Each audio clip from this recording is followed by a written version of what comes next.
What's up, everyone? It's your friendly neighborhood car guy, Brandino the car guy.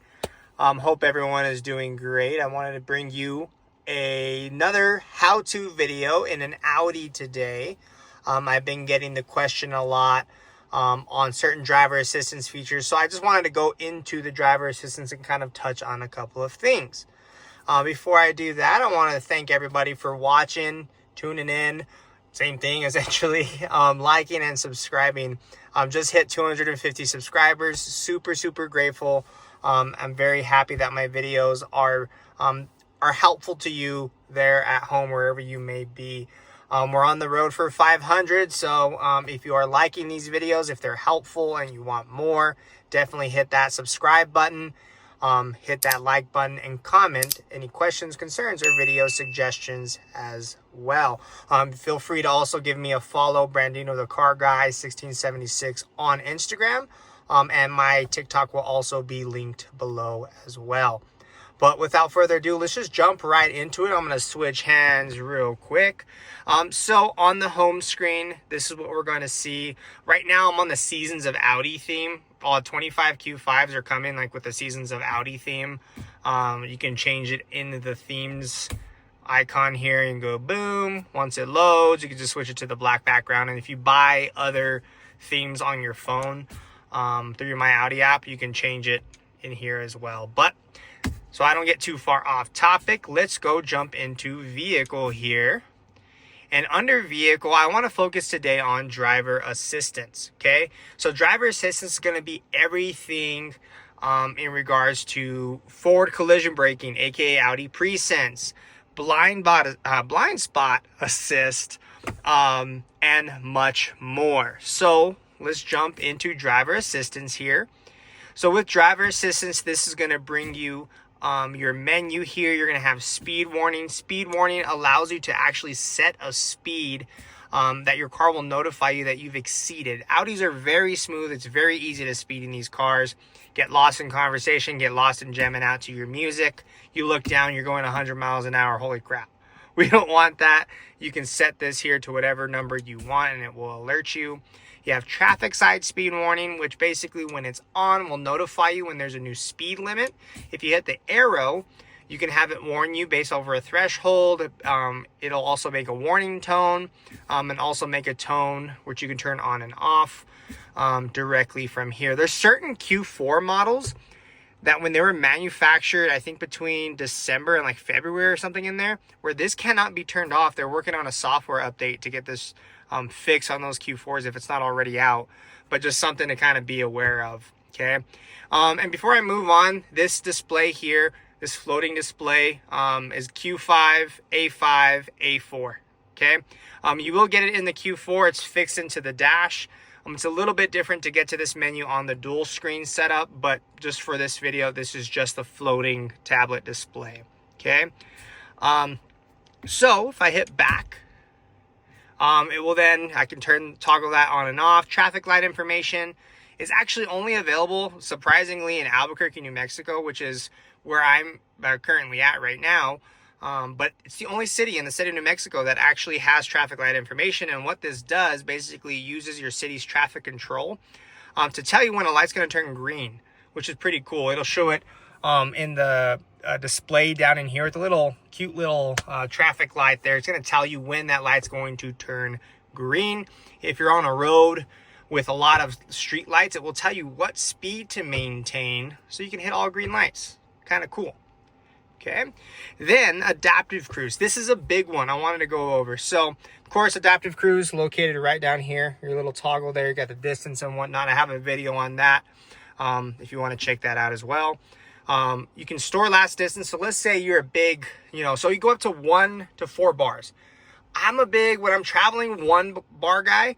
On the freeway, 3 bars. The reason I like that is just because it will, on the freeway here in Albuquerque, we always have construction going on. So if I'm going 65, traffic starts coming to a stop, my car's going to see that further down the road, so it's not slamming on the brakes. When I'm traveling, I do 1 bar because I like to stay at a consistent speed, and that will allow me to not slow down so often. Okay, so that will store your distance, whatever you set, with the stock located on the left-hand side of your steering wheel. Okay. Then you have a big one. This is probably the number one question I get other than Apple CarPlay. In driver assistance, I was in cruise control. My car slowed down when it saw a new speed limit sign. If you have the need for speed and you like to go beyond the speed limit, don't worry. It's between me and you. I won't tell anybody. If you select predictive control, this car, with it on, let's say you're going 75. Speed limit sign comes up, drops to 65. Your car will automatically sense that and lower the speed down to 65. You could do it with tolerance. So it'll alert you there's a new speed without really slowing you down, or maybe it slows you down a little bit. I haven't really used with tolerance, but to my knowledge, it won't slow you down dramatically. So that's good. Or you can just have it off, which is what I currently have mine set to. Then you have adjustments to curves along route. So what this does when you have a set of directions in your navigation, if it senses a curve coming up, this uses what's called predictive route guidance. Predictive route guidance, basically it's sensing, hey, there's a curve coming up. It's a little bit curvier than anticipated. So let's slow you down a bit so you can handle the curves a little bit better. Go ahead and pause on that one. So that's that little guy there, off and on. You got that rocking and rolling. Okay? Predictive control. Hopefully that will answer your question. So let's move on. So we'll go back again. Then you have distance warning. So this guy here, you can barely see it. This will turn on your dash in bright red, looking like your car is about to overheat. Don't worry, your car's not going to blow up. You just bought the dang thing. What it's telling you is like, hey, you need to slow down. You're way too close to the car in front of you. Back off a little bit. Okay, so that's basically discouraging tailgating is what that's doing. So if I go into this little arrow, it allows me to adjust my warning threshold. 1 is more often, 2 is in the middle, and 3 is less often. Okay, if you don't want it flashing at you or telling you you're too close to somebody, go ahead and hit that guy there. Okay, so boom, we got that. We'll turn that back on. Then you have traffic jam assist. It's all in the name. Only works in cruise control. When you're in cruise control, your car will sense there's a traffic jam coming up using your front camera and navigation data, and it will slow down your car to accommodate the traffic jam ahead of you. Meaning, let's say you go from 60 miles an hour down to a rolling 5, your car is going to be like, okay, let's slow down to 5. Traffic's just rolling at 5. Your car is just going to just roll with it. If traffic does not stop and it keeps going, you don't have to do anything. You sit there looking pretty in your driver's seat, and your car is just going to roll with traffic. Okay? Let's say you're stopped. Your car comes to a stop. If you're stopped less than 30 seconds, traffic jam assist will continue driving with traffic ahead of you. If it's stopped for longer than 30 seconds, you come to your toggle down here and you pull towards you to resume, and it will continue going with the flow of traffic. Okay? That is traffic jam assist. Very cool feature. Then we have Audi Presense, also known as forward collision braking. So on and off is there. One thing I want to mention on Audi Presense, you cannot shut this off permanently. You can only shut it off for the duration of your drive. So if you shut it off, turn off the car, turn it back on, guess what? Presense is there and it's there to stay. If I need to adjust it, I can hit here. I can read about my Presense. What is it? Oops, sorry, my camera work was terrible. What is it? How does it work? Okay. Or I can go pre-warning. How early does it start the process? So your process is a Presense alert in your virtual cockpit, then a 30% brake jolt to get your attention. And trust me, it gets your foot to that dang brake. And then the last step, if 25 miles an hour and slower, it's going to slam on the brakes and stop you completely. If you're higher than 25 miles an hour, it's going to do what it can to slow you down as fast as possible. It's going to either mitigate a collision, or if there's enough room, it will stop the car. You have off, early, medium, and late. So basically, how early or late do you want this process to start in Presense? Okay. If you have it off, you will not get any pre-warning, and the Presense will not engage. So just something to be mindful of. I'm going to hit back here, hit back again. we're almost done. So you got side assist, which is turned off, wildly enough. So if I click that, my blind spot will light up there. I can click the side arrow and I can adjust the brightness as well. Okay. Sorry, I'm a little shaky. I skipped arm day and apparently I can't hold up my weightless phone. And then you also have active lane assist. Active lane assist basically can be turned on through the button on your signal. We've talked about this one before in other videos. So if I push it once, I'm going to get active lane assist early intervention. If I go ahead and push it again, I'm going to get late intervention. What the heck is this? And why is it different from this? So basically what it is, lane departure is a warning in your steering wheel. Jiggle your steering wheel if you start to leave your lane over 40 miles an hour.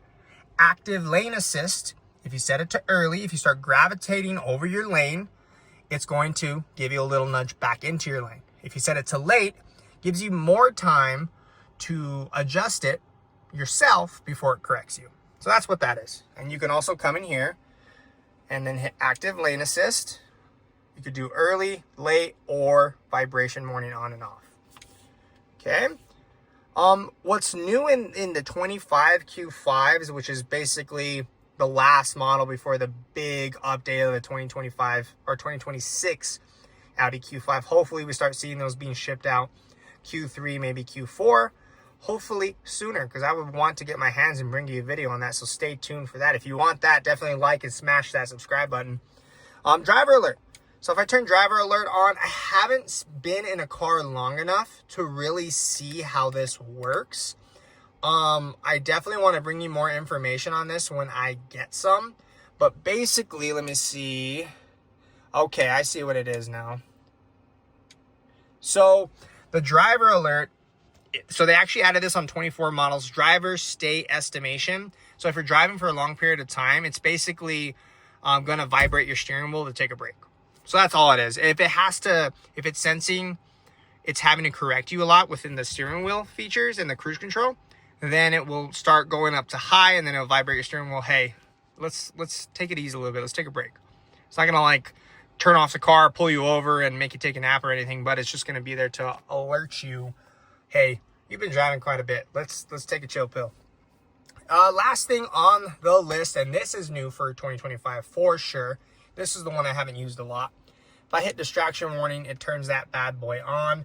I haven't noticed anything change in my dash quite yet, but if I hit this information tab, it says the distraction warning evaluates the driver's possible level of distraction while driving based on driver's activity in the vehicle. For example, if the driver adjusts the power seat, a warning tone will alert the driver if necessary. So it's going to do little things. If you're using the screen, if you're using your seat adjustments, it will alert you, hey, get your eyes back on the damn road. We don't need you wrecking. Okay, there's terrible drivers in Albuquerque, so this feature is going to get people's eyes back on the road. That is, if it's on. Okay, so that is the last thing that I have for you. Sorry that this video ran extremely long, longer than I was anticipating, but this is an in-depth overview of your Audi Driver Assistance and where to go to adjust these things. So please use this video. Hopefully it helps if you have questions in regards to driver assistance. There's so many goodies in these cars. It's kind of hard to sometimes keep them all in check and kind of know what everything is. But hopefully you can refer to this video when you need that. So thank you so much for watching. If you're still here, definitely smash that like and subscribe button. Leave a comment. Say hello. I would love to say hello back.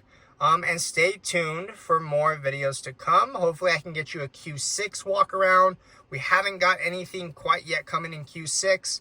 And then maybe we'll get some more information on 2026 Q5 so I can bring you something in regards to that. But y'all, thank you so much for watching. Take it easy. Like, subscribe, comment, all the above. Your support means everything to me. Thank you. We'll see you on the next one. Cheers, everybody. Take it easy.